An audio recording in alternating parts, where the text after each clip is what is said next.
Vivimos en una era de la exposición. Todo tiene que ser visto, compartido, validado. Pero corremos de un lugar a otro buscando una seguridad que el mundo nos promete en cuotas, pero que nunca termina de entregar. Nos sentimos vulnerables, como si estuviésemos a la intemperie de nuestras propias ansiedades. Y de pronto, entre el ruido de los siglos, surge un poema que no es solo literatura, es un refugio de palabras. Sí, el Salmo 91. Su primer versículo dice: el que habita al abrigo del Altísimo morará bajo la sombra del Omnipotente.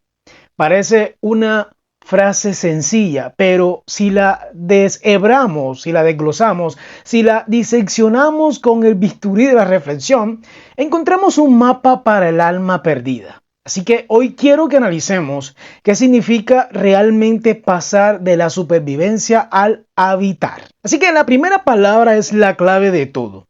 Habitar en nuestra relación con lo sagrado, con Dios.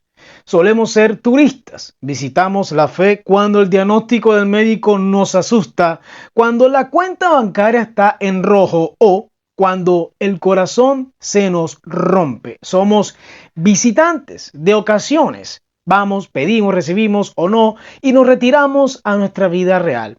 Pero el salmista no dice el que visita, dice el que habita. Aquí está el secreto. Habitar implica permanencia. Viene del latín habitaré, que significa tener de forma repetida, ocupar un lugar de manera estable. Ahora, ¿qué significa habitar en Dios? Significa que Él no es tu salida de emergencia, sino tu dirección postal. Es el lugar donde dejas tus llaves, donde te quitas los zapatos, donde descansas la guardia. Cuando habitas en el Altísimo, tu identidad ya no depende de tus éxitos externos, sino del lugar donde resides internamente. La pregunta existencial aquí es la siguiente: ¿en qué pensamientos habitas tú la mayor parte del día? Si habitas en el miedo, tu realidad será oscura. Si habitas en el resentimiento, tu hogar será un incendio. Pero si decides mudar tu residencia espiritual al abrigo del Altísimo, al abrigo de Dios, algo cambia en tu estructura atómica. El versículo menciona el abrigo. En el hebreo original la palabra es seter, significa lugar secreto, escondite o cobertura. Es fascinante pensar que para el cristiano la mayor victoria no se gana en una tarima pública, sino en el lugar secreto.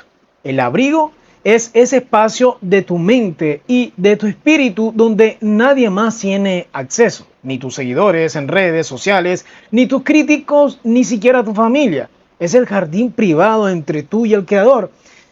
En la psicología moderna hablamos mucho de los límites. El abrigo del Altísimo es el límite definitivo. O sea, es entender que hay una parte de tu ser que está escondida con Cristo en Dios. Es por eso cuando el mundo intenta etiquetarte o destruirte, no puede, porque no te encuentra. Estás en un lugar secreto. Así que habitar en el abrigo es entender que no necesitamos la aprobación de la multitud cuando tenemos la atención del Altísimo. ¿Sí? Es el fin de la actuación. En el abrigo puedes ser tú con tus dudas y tu silencio, porque el Altísimo no se asusta de tu humanidad, porque Él la diseñó. Así que el salmista no elige los nombres de Dios al azar. Llama a Dios Elión, el Altísimo. Este nombre evoca una especie de soberanía en la jerarquía de tus problemas. Podía preguntarte entonces, ¿quién está en la cima? A veces ponemos la enfermedad como lo más alto o la soledad como la montaña más grande por escalar. Pero al llamar a Dios Altísimo, estamos reubicando nuestras circunstancias. Si Dios es el Altísimo, significa que Él tiene una perspectiva que tú no tienes. Desde la cima de una montaña, lo que abajo parece un laberinto, arriba se ve como un camino claro. Puedes ver todo. Así que habitar en el Altísimo es confiar en su visión cuando la tuya es borrosa. Es aceptar que aunque yo no entienda el por qué, la tormenta el por qué la tormenta, estoy bajo el cuidado de quien está por encima de ella. La segunda parte del versículo dice, morará bajo la sombra del Omnipotente. Aquí hay una paradoja hermosa. Para que haya sombra, tiene que haber luz y tiene que haber un objeto que se interponga entre la luz. En este caso, el objeto es Dios mismo.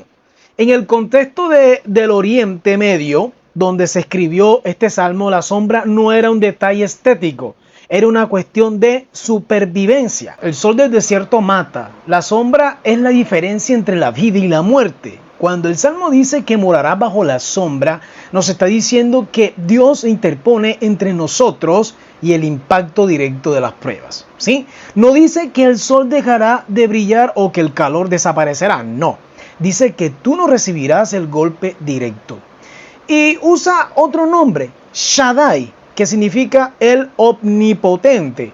El Dios que es más que suficiente, el Dios que nutre, sí, el Altísimo habla de su distancia y soberanía. El omnipotente, el Shaddai, habla de su cercanía y provisión. Espero que estés entendiendo esto. Es un secreto. Eso es la sombra que una madre hace por su hijo. Es la sombra que protege, la sombra de un guerrero que protege a su compañero. Pero hay aquí algo que debemos entender con madurez. Esta promesa no es un amuleto mágico. Ojo, no es una frase que repites 3 veces y tus problemas se esfuman y desaparecen. No. Habitar y morar son verbos de acción. Requieren una decisión diaria. ¿Cómo así? Significa que cuando el miedo toque a tu puerta a las 3 de la mañana, tú decidas conscientemente recordar dónde vives. Yo no vivo en el pánico, habito en el abrigo que me protege. Es una disciplina mental y espiritual. Es elegir la oración sobre la queja, la confianza sobre el control, porque seamos honestos, nos encanta intentar controlar todo como seres humanos, pero el control es una ilusión. La confianza es, en cambio, una posición de poder.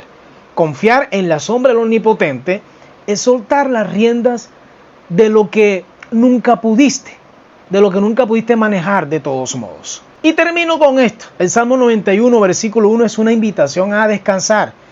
Descansar en un mundo que te pide que seas tu propio refugio, que seas tu propio Dios, que seas tu propio proveedor.